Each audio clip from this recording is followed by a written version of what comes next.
Bonjour Sacha Houlié. Bonjour. Vous êtes député de la Vienne, c'est la région Nouvelle-Aquitaine qui a été particulièrement touchée par ce séisme ce week-end de magnitude 5. C'est un des plus importants de ces 20 dernières années. Il y a eu des dégâts, pas dans votre département, mais surtout en Charente-Maritime, avec notamment l'école de la Laigne qui va rester fermée, nous a annoncé ce matin le maire de la commune, parce qu'elle est à côté d'une église qui menace de s'effondrer. Vous avez une pensée pour les centaines de personnes sinistrées ? Oui, je voudrais avoir un mot de solidarité avec tous les sinistrés de ce séisme. Un mot aussi pour dire que le ministre se rendra demain, le ministre Béchu se rendra demain en Charente-Maritime, notamment c'est le ministre de la Transition écologique. Pour annoncer les plans de catastrophes naturelles, et puis pour les enfants que l'Académie de Poitiers a prévu d'ores et déjà de scolariser dans les communes avoisinantes, pour dire que personne n'est oublié face à une catastrophe naturelle qui est importante et qui est choquante pour beaucoup de nos concitoyens. Donc ils seront scolarisés, tout va bien pour ces enfants. Sacha Houlié, une manifestation interdite s'est malgré tout tenue hier contre le chantier de ligne ferroviaire à grande vitesse Lyon-Turin. Il y avait notamment la présence d'élus écologistes insoumis dans cette manifestation. Est-ce que cela vous choque ? Oui, c'est une manifestation interdite. Elle n'est pas interdite pour le décorum. Elle n'est pas interdite parce que le ministre de l'Intérieur en a envie. Elle est interdite parce qu'elle est dangereuse. Parce qu'elle réunit des individus qui sont des délinquants, pas des militants. Et il y a cette confusion entretenue depuis très longtemps avec un collectif dont nous appelons la dissolution et que nous allons dissoudre, les soulèvements de la terre, parce qu'ils mènent des opérations de délinquance, pas de militantisme. Quand on casse, les soulèvements de la terre, ce sont des délinquants. Quand on casse, quand on abîme, quand on menace, y compris des élus, et j'en ai fait l'objet à Poitiers avec des manifestations nocturnes devant mon domicile sur ce genre de choses, ce sont des délinquants. Ils doivent être dissous. Par ailleurs, au-delà de la forme, est-ce qu'on peut juste s'interroger 2 minutes sur des gens qui prônent une écologie radicale et qui sont contre le train, c'est-à-dire contre le fait de mettre 1 million de poids lourds, 1 million de poids lourds par an sur des trains pour faire du fret. On pourrait avoir le même résultat, disent-ils, en renforçant la ligne ferroviaire actuelle qui est sous-exploitée. 3 millions de tonnes de marchandises qui passent par la ligne actuelle. On pourrait monter à 15 millions rien que sur la ligne actuelle. C'est un projet qui a été étudié et qui est soutenu aujourd'hui par de nombreuses personnes, y compris par les écologistes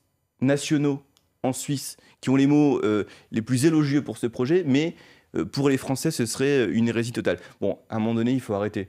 Voilà, il faut arrêter. On a investi dans une ligne qui est extrêmement importante, qui est précieuse, qui va avoir des effets environnementaux certains et très bons, notamment pour ce que je vous ai rappelé sur le trafic de poids lourds, sur le ferroutage. De ce point de vue-là, on peut avoir un peu de considération pour des gens qui ont travaillé des années pour parvenir à ces fins. Juste un mot sur les soulèvements de la terre que vous évoquiez. Ça fait 2 mois que le gouvernement veut dissoudre ce mouvement. Est-ce que c'est pas un drôle de symbole pour l'autorité de l'État ? Pour l'instant, la dissolution est au point mort. Parce que la difficulté juridique, et les renseignements l'ont bien écrit, c'est-à-dire qu'à partir du moment où vous n'avez pas de forme juridique spécifique, ça n'est pas une association, c'est un collectif. Eh bien, la dissolution, de fait, elle prend plus de temps. Mais en tout état de cause, vous voyez que les moyens de l'État sont mobilisés. Vous voyez, d'ailleurs, je veux saluer, comme l'a fait le ministre de l'Intérieur, les gendarmes, à nouveau blessés. Il y en avait de nombreux à Sainte-Soline, première édition, encore une fois à Sainte-Soline, deuxième édition. Sur le Lyon-Turin, sur la manifestation, je veux dire à tous ces gendarmes et à toutes ces forces de l'ordre qui assurent la sécurité, parce que c'est ça, qui assure la sécurité de ces cortèges face à des gens qui sont, je le redis, des délinquants. Il y avait des casseurs cagoulés, habillés de noir, qui ont tenté d'être rejoints par des étrangers qu'on a arrêtés à la frontière, d'ailleurs, sur des militants qui commettent des actes de délinquance. De ce point de vue-là, il doit y avoir une fermeté absolue des gens qui sont interpellés et qui sont déférés devant les tribunaux. Sacha Houlié, on a eu la confirmation ce matin, il y a quelques dizaines de minutes, de la panthéonisation prochaine de Misak Manouchian, résistant d'origine arménienne. On est en plein débat sur l'immigration en France avec le projet de loi du gouvernement. On va y revenir. C'est important d'avoir des figures positive en quelque sorte de l'immigration ? C'est important, et puis surtout c'est une partie de l'histoire française. La résistance française s'est aussi faite avec des militants qui étaient des militants étrangers. Et moi j'ai encore dans l'oreille les mots de Julien Lauprêtre, qui était le président historique du Secours populaire et qui racontait son emprisonnement avec Manouchian, qui lui avait dit de poursuivre la lutte, de continuer. Et donc, c'est un petit morceau de l'histoire de France qui par ailleurs, est important de reconnaître ainsi avec cette panthéonisation. Sur l'immigration toujours, est-ce que la pression de la droite qui pousse le gouvernement à durcir le texte en préparation vous inquiète ? Non. Non, parce que ce texte-là, on parle de durcir, de modifier. Tout le monde a oublié ce que c'est. Ce texte, c'est une lucidité absolue par rapport aux problèmes que connaît la France aujourd'hui. Les préfectures sont totalement embolisées. Il y a des gens qui sont aujourd'hui des délinquants qui ne sont pas reconduits. C'était des propositions de la droite, nous les avons reprises, proposées dans un texte, expulser les délinquants de façon plus systématique. Et puis, il y a d'autres problèmes, c'est que des gens veulent travailler en France. ils veulent travailler pour servir dans les restaurants, pour faire les opérations de propreté, pour finalement soigner ceux qui sont nos parents ou nos grands-parents. Alors justement, est-ce que ces personnes-là, on les laisse sur le côté ou est-ce qu'on leur donne des titres de séjour pour qu'ils puissent travailler? Ma réponse à moi, c'est de dire, on n'essentialise pas les gens. Ceux qui veulent travailler, on leur donne des titres. Ceux qui sont des délinquants, on les expulse. Ça, c'est notre projet au départ. Et ce projet-là, il se suffit à lui-même pour peu que les partis politiques, les autres, la droite d'ailleurs, la gauche aussi, lèvent un peu un voile d'hypocrisie en assumant de dire on régularise les travailleurs, on expulse les délinquants plus systématiquement. Et de cette façon-là, on réduit beaucoup de problèmes qui sont liés au traitement de l'immigration en France. Pourtant, Elisabeth Borne elle-même, la Première ministre, s'est dit prête à durcir le dispositif justement de titre de séjour pour les travailleurs sans papier. Ça, vous êtes d'accord? Vous êtes prêt à en discuter? Je considère que le texte qui a été proposé par le ministre de l'Intérieur, qui fait l'objet déjà de beaucoup de discussions, qui est unanimement appuyé par la majorité. Les 251 députés de la majorité. Vous êtes sûr parce que Charles Sitzenstuhl, par exemple, votre collègue, n'est pas du même avis que vous. Il trouve qu'il faudra aller beaucoup plus loin. Et pourtant, la position du groupe Renaissance, la position du groupe Horizon, la position du groupe Modem, la position de François Bayrou d'ailleurs, considère qu'il faut aujourd'hui qu'on puisse avoir une reconnaissance sur les travailleurs des métiers en tension. Et cette reconnaissance, elle s'exprime par une régularisation. Je pense que sur ce sujet, il faut lever une hypocrisie. Tous les politiques vont déjeuner dans des restaurants dont Le Monde a encore fait un papier assez intéressant que tout le monde devrait pouvoir lire et qui montre que dans les restaurants, eh bien, on a des travailleurs qui sont des travailleurs étrangers, parfois sans papier. Ça n'est pas normal dans notre pays. Est-ce que vous avez des lignes rouges? Par exemple, ce sujet des titres de séjour, il est question, Beauvau ne l'exclut pas, d'exiger 5 ans ou 7 ans de présence en France avant de pouvoir bénéficier de ce titre, au lieu de 3 ans dans le projet de loi initial. Quand on fait une mesure, il faut demander si elle est utile ou pas. Aujourd'hui, vous avez des gens qui travaillent depuis 3 ans, c'est le projet de loi qu'on propose, qui ont au moins 3 ans de présence en France, 8 mois sur les 24 derniers mois de travail effectif, quelle que soit la forme du contrat, avec des revenus qui souvent ne sont pas très élevés, et d'ailleurs c'est pour ça qu'on recrute aussi des étrangers. On a compris pourquoi vous soutenez, mais est-ce que c'est une ligne rouge? Est-ce que si ça ne figure pas dans le projet tel que ça a été initialement porté par... Ce que je vous dis, c'est que je ne veux pas d'une mesure inutile, je veux une mesure utile, c'est ainsi qu'on l'a construite, c'est ainsi qu'on l'a négociée, et c'est ainsi qu'elle doit, de mon point de vue, figurer dans le texte qui sera présenté au Parlement. Sacha Houlié, vous restez avec nous, député Renaissance de la Vienne, président de la commission des lois à l'Assemblée, invité du 8h30. 8h40, le fil info, Diane Ferchit. Les secours continuent de recenser les sinistrés après le séisme qui a touché l'ouest de la France vendredi soir. Dans le département de Charente-Maritime, le village de La Laigne est particulièrement touché. 200 habitants à reloger selon le maire de la commune. Un événement qui va laisser des traces, dit-il sur France Info. Selon lui, des maisons vont devoir être démolies. Une marche blanche organisée ce matin à partir de 10h à Vendin-le-Vieil dans le Pas-de-Calais. Marche blanche en mémoire de Lindsay. La jeune fille de 13 ans s'est suicidée le 12 mai dernier. Elle était victime de harcèlement à l'école mais aussi sur les réseaux sociaux.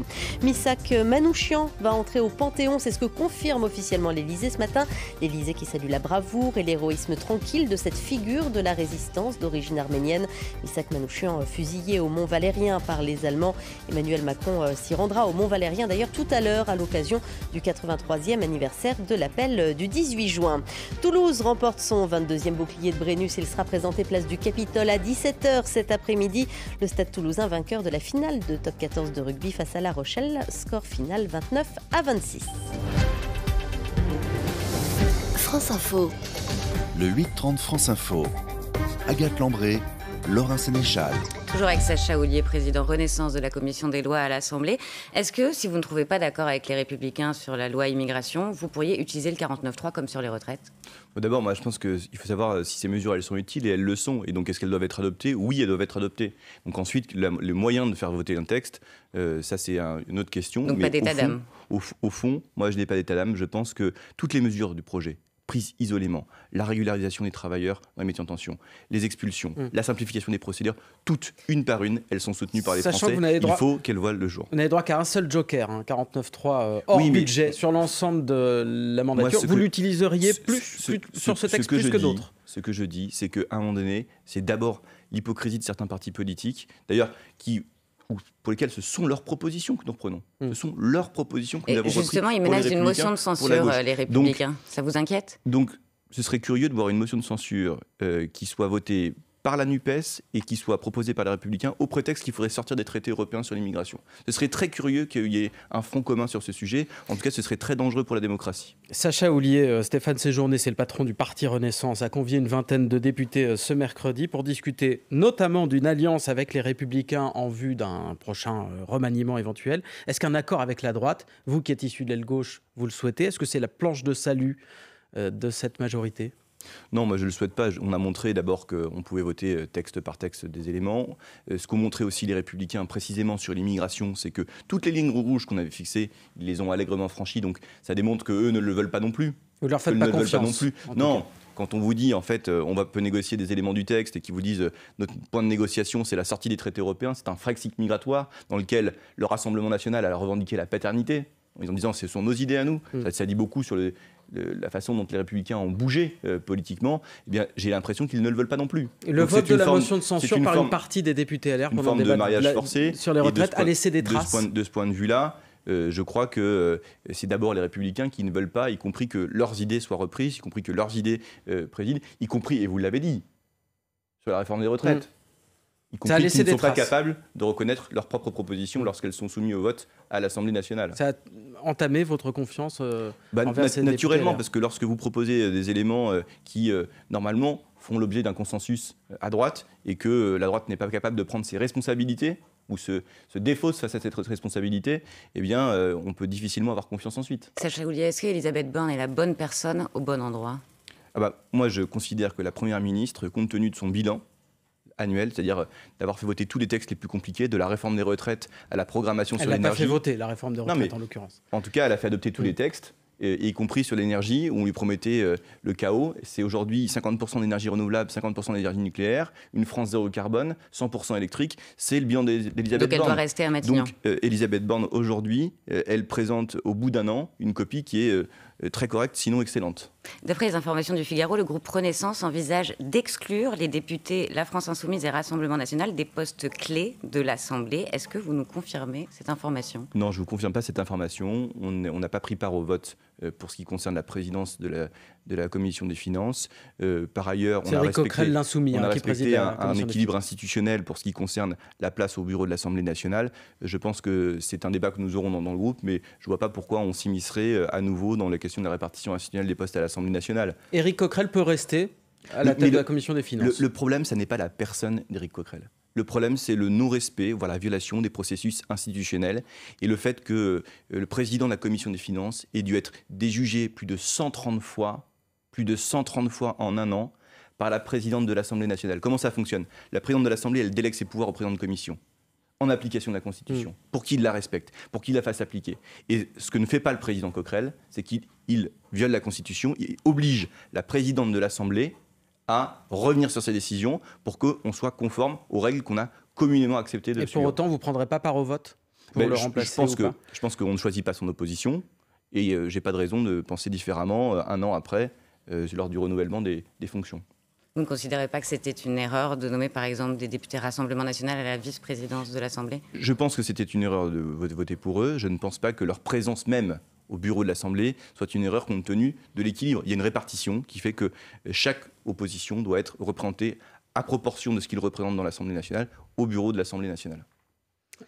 Sur les finances, le gouvernement veut serrer la vis sur les dépenses publiques. C'est l'objet des assises de la finance publique demain. Mais difficile de trouver des marges de manœuvre parce que l'exécutif exclut toute hausse d'impôts. On a l'impression que c'est un dogme. Est-ce qu'il faut revenir sur ce dogme, Sacha Houlié, notamment pour les plus riches? D'abord, je pense qu'il ne faut pas avoir de dogme. Et je vais vous donner un exemple. L'année dernière, on avait entendu le gouvernement dire que sur la taxe sur les super-profits, ce n'était pas forcément utile. Pourtant, ça figure. On l'a voté. Dans la loi de finances 2023, cette taxe sur les super-profits, elle a rapporté 26 milliards d'euros. Et vous savez, elle nous a permis de financer l'intégralité du bouclier tarifaire. Donc les dogmes ou les idées préconçues en termes de finances publiques, je pense qu'il faut bien s'en garder. D'ailleurs, c'est ce que nous dit aussi le rapport de Jean Pisani-Ferry, en nous disant d'abord que la croissance est compatible avec une idée de développement qui soit responsable. Et pour financer la transition écologique, il propose un ISF vert. Pas que, il propose aussi d'avoir une dette qui soit une dette verte. Il propose quelques idées qui méritent d'être étudiées. Pour ce qui nous concerne, y compris avec un député qui s'appelle Marc Ferracci, que vous connaissez, on a interrogé aussi les mécanismes qui sont des mécanismes d'exonération de cotisations sur les plus hauts salaires. Et on a dit, est-ce que ça marche, est-ce que ça ne marche pas? On pense que ça ne marche pas très bien, ça ne crée pas beaucoup d'emplois, ça n'est pas favorable à la compétitivité. En tout cas, ça n'atteint pas les buts qui sont ceux qu'on s'était fixés. Et comme ça coûte 1,5 milliard d'euros par an, pour celle-ci, on pense qu'on peut revenir dessus. Donc ça reviendrait ferait des économies qui seraient utiles au budget de la France. Ça reviendrait à augmenter les cotisations patronales par rapport au niveau. Ça reviendrait à supprimer des exonérations de cotisations inventées il y a quelques années et semble-t-il, qui n'ont pas produit tous les effets escomptés. Mais ça reviendrait surtout à revenir sur la philosophie macronienne depuis 2017. Oui. Vous savez très bien que Non, Bruno Le Maire est archi contre. Est-ce que c'est pas un peu de provocation? Ça a vraiment une chance d'aboutir, ça? D'abord, je pense que c'est aussi une partie des parlementaires qui font le budget et la loi, donc ça ne dépend que de nous. Et que par ailleurs, l'idée qui est la nôtre, c'est de supprimer les impôts qui ne sont pas productifs et rendre l'argent aux Français. Cela dit, c'est une enveloppe qui est globale. Et donc, on peut aussi considérer que certaines dépenses ne sont pas utiles. Et donc, on peut continuer de baisser les impôts. C'est la volonté du président de la République que je soutiens, de dire on va baisser de 2 milliards d'euros les impôts pour les classes moyennes. Et puis, en même temps, se dire que certaines baisses de cotisation, certains impôts sont utiles et mériteraient ou d'être établis ou d'être proposés. Et dans l'ensemble, faire baisser la dépense publique, faire baisser les impôts et donc avoir des mécanismes de financement qui sont un peu plus agiles. Il ne faut pas écarter une solution de principe, parce qu'après on se rend compte qu'on peut la mettre en place avec toute l'utilité. Je répète, on a fait la taxe sur les super-profits, elle a rapporté 26 milliards d'euros et elle a financé le bouclier tarifaire. Et vous parliez des 2 milliards d'euros de baisse d'impôts pour les classes moyennes. C'est psychologique, disait l'économiste Elie Cohen ici à votre place récemment. Ça représente 10 à 20 euros par ménage. Est-ce qu'il ne faudrait pas aller plus loin? Pardon, mais on a fait 50 milliards de suppression d'impôts sur le premier quinquennat. Justement, en comparaison, 2 milliards, ça semble bien faible. Ça veut dire qu'aussi, on est allé faire beaucoup d'économies. On a permis aux ménages de dégager beaucoup de ressources nouvelles. Et que par ailleurs, je comprends que pour les Français, ça n'est jamais assez loin et qu'il faut encore faire davantage. Donc, on essaie de faire davantage à chaque fois. Sacha Houlié, merci beaucoup. Député Renaissance de la Vienne, président de la commission des lois à l'Assemblée, invité du 8h30 France Info ce matin. Merci.